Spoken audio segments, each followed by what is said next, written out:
uyafika endlini kaSawuli isizwe kaNkulunkulu uyafika uDavid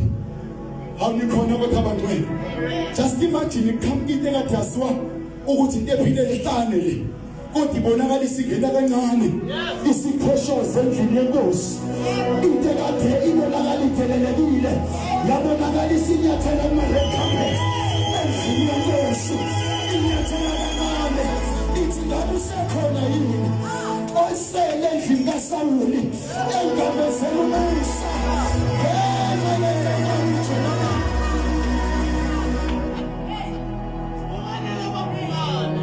Samuel Samuel oqala chapter 2 verse number 8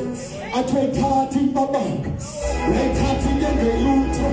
esalele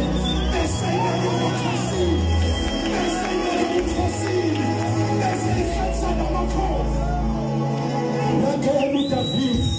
ushaka noane anyazi ngokuhamba ngayo ngoba yena uhlezele ithi wayebukeka hayi akazwe inyathela kanjani kodwa nemeza ethi usekhona kulona engamezela umusa hayi khona bazalwane asikakaye sithini nasehlelweni somusa kodwa nisazomenzela nje umusa ngenxa yempilo yami uJonathan